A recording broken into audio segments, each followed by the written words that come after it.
Bricks and Minifigs is your one-stop shop for all things LEGO. Hit the link below to find a store near you. Hi, how's it going? My name is Sam Malmberg, aka Groovy Bones on the internet, and this is my Imperial landing pad build. This was built in about 5 months, starting in December of 2022, couple months off, and then finished in early July of 2023. It has a number of parts. I don't know what that number is. It has a Sentinel-class landing shuttle in the front, kind of UCS scale, custom built. Are there playable features on that There's at all? a few playable features on it. The boarding ramp can go up and down, and of course, the wings back here do fold down to get that full flight mode to it, as well as the cockpit can open up. You can also see that front plate can break off very easily. We'll call that a play feature too. Absolutely. It's all in the marketing. That's it. You got to know how to sell yourself. This was kind of coming together just based on some concept art I saw for Star Wars Galaxy's Edge like 5 years ago or something. I just like the combination of the Brutalist Imperial architecture and the greenery and lush slopes surrounding it. This was also my first time doing lighting in a build that you can see kind of around the back. There's a whole secondary TIE fighter landing bay and Imperial command center above that. Perfect. Yeah, we'll take a look at that in a minute. But you mentioned the contrast here with kind of the green and the gray. So let's dive into that a little bit further. What are some of the challenges of combining those two very different colors and types of building styles here? Yeah, I wanted to try to make sure that there's a contrast between the cleaner lines of the dark gray portions, the kind of slight curves of the light gray, and then making sure that the organic parts of this build, the tan wall or tan rock faces, the green up top, it's all very random, and there's a lot of interesting angles within that rather than having anything be perfectly clean and crisp like the rest of it. A couple of challenges is, of course, making sure that integration can work well and it doesn't feel like something just stops or starts randomly. It should all be done a little bit purposefully. So that was my biggest challenge, is making sure that worked out. That's what I love about this corner in particular, is the way that the tan comes all the way down into the build itself there. So is that kind of its own section that you stick in the corner, or when you're kind of setting this up, how does that work? So when it gets set up, it breaks down into about 16 pieces. In that back corner, that 64 by 64 area is one section. That tan wall is on almost a 45, and then the next section is actually the entire run down from that back light gray area to all the way over top of the bunker is another area that sits on top of that. And those bricks are actually oriented in a different direction than the 45s below them. There's more angles added on top, and then finally there's that mountain on top of it all that sits above that in a different section. So it's all sectioned off. I tried to make sure that the studs are going in various directions, kind of off-grid, in order to make sure that it's very natural looking and organic. One really cool detail is kind of the hallway features here on these sides. So what is happening inside there? So I tried to get a bit of a story in the build. Is in one of these hallways, you can see there's a group of captured rebels. It's kind of the thought that these guys were captured. They gave up the goods as to where their secret rebel base were, and then Imperial High Command is then activating their troops, getting them ready, sending them off to go and capture the rebels. But little do they know, the rebels are already here, and they're sneaking up to kind of jump in and rescue their friends at the last minute.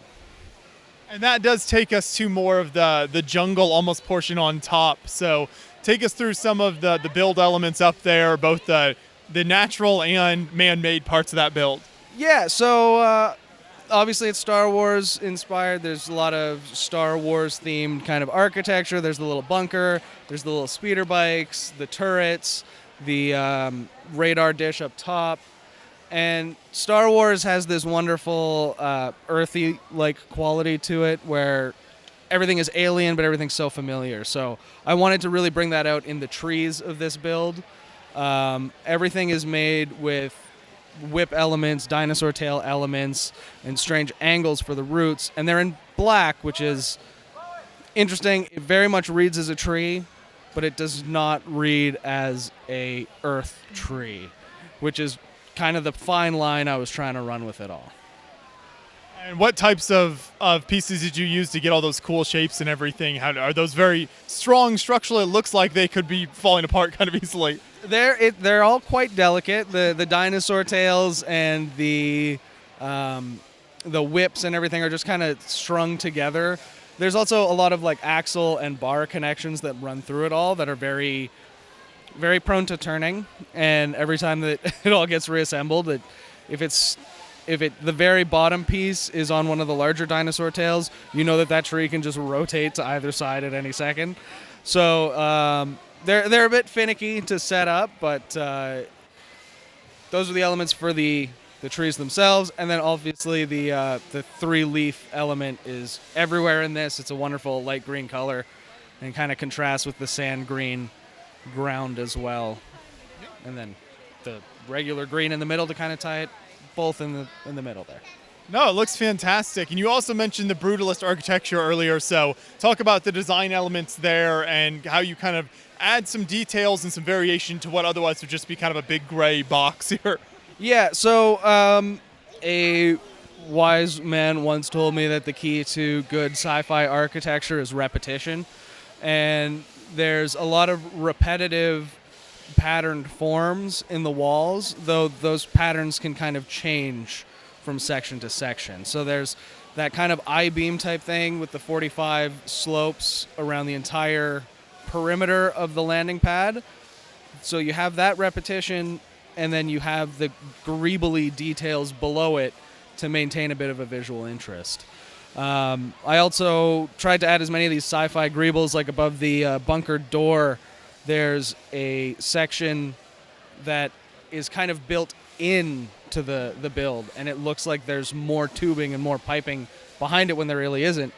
If I can step in here, there really isn't much behind these walls, but it allows you to go very big when you just have plates like this that can kind of cheat and be a larger wall section than without using a ton of bricks. Just go that facade almost type technique, and you aren't using, hundreds of thousands of bricks filling in that no one will see. Yeah, exactly. I mean, there's still a lot of structure that needs to be there to support the weight of the top section of such a big build, but you're kind of masking off the edges, and it allows you to just use a lot more bulk. And we get our first look at this room up here through the windows. So from this side, what are we looking at right now? So from this side, you're seeing the Imperial Command Center. There's officers and crew members and whatever typing away at computers. And you get a little glimpse of the hologram table back there, which is a fun little detail that I like. It's an old element from like a 1998 NASA style set that I don't think has been around for quite a while, but it looks like a planet. It looks like a hologram planet, and I was able to light it just right so it almost glows from afar. So that's fantastic. We'll walk around now and start to take a look at the backside because there's so much more detail and that magnificent lighting you mentioned earlier. So we can start with that. How did you incorporate that lighting? Is there a particular style or brand you used? So I'm an electrician by trade. So I got a leg up already. Maybe, but maybe not, because that means that I do everything a hard way. I bought the cheapest LEDs I could find and made my own terminal blocks and put in the own resistors. I'll show you right here. This light is just a mess of wires and cheap parts. So my lighting was very cheap, but effective, and I get a nice shadowed pattern along these hallways that I really like. And there was a lot of thought put into how I wanted each section to be lit. So the hallways have this spotlighting with the shadows in between. The command center is a very even wash lighting. That's with a different kind of hobby light that I had just a handful of. And then the hangar below is just like an LED undercounter strip light that's really gives it that bright hangar feeling. Like nothing is, you're not going to drop a screw in there and it's going to, be lost forever. Exactly. Well, that's super effective. So then take us through kind of each section. What are some more of the details here? So starting on the left side here, there's a hallway. There's a bunch of people kind of mulling about, doing their, whatever evil empire deeds they're up to that day, grabbing coffee, what have you. And then in the middle, there's the command center proper. There's the holo table, a bunch of kind of higher-ups standing around plotting their evil deeds, telling people what to do, being general baddies. And then beyond that, there's the kind of mirror image of that first hallway, just to kind of get that nice symmetry going inside of the base. Then below that is the TIE fighter hangar. There's the few TIE fighters, a nice interceptor at the very end, and just like in the movies, they all have the little hangars that they sit on that the ships can be obviously taken off and flown around, swooshed as at will. Of course, you got to be able to play with it, as always. Yes, of course. It's Lego after all. What are you gonna do? Just look at it? I love your attention to detail here in the back walls, like the black and white sections in the hallway, even some more of these kind of details, almost greebling type effects behind there as well. Yeah, the little wall greebles. Again, this is like over the bunker. There's that, it adds that extra depth to it so that it kind of feels like there's more behind it than there really is. And then I had a lot of fun doing just like the very subtle, like this weird heat sink kind of thing with the tiles up top, just to add a bit more flair to an otherwise boring hangar wall. So this whole layout is incredible here. When you're building, what are some of the struggles where you've got to have like the full front scene that looks very nice, but then you're adding all of this in the back? How do you kind of keep that structurally sound, and the idea of displaying it, do you kind of keep that in mind with having it seen from multiple sides? Yeah, I mean, obviously I can't coordinate the layout at every convention, but I try my best to kind of make sure that it can be seen from all sides, but I definitely built it with the intention that it can be viewed from all angles. So it is a heavy build, it is a large build, and I accounted for that with the big Technic frames that you can really see from the back. Those carry a lot of weight through those trusses up at the top, and those allow the next layer of floor to go on top of it without bowing or bending too much, which is what you're really concerned about when you're dealing with structure. So these I tried to make look as aesthetically pleasing as possible, even though it's just Technic beams and gray parts. It still looks Imperial. It still looks like it has a bit of a place there, and it's only in the places where it absolutely would look too out of touch that I tried my best to mask it.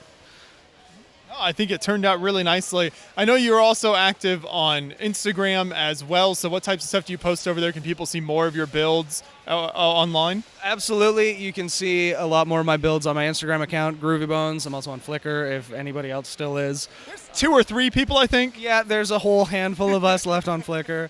Yeah, I do some other Star Wars stuff, but I'm going to be honest with you, it's going to be going in a different direction soon. So I hope to see you there. Yeah, sounds good. We'll look forward to it. Keep up the great work. Thank you. Thank you very much.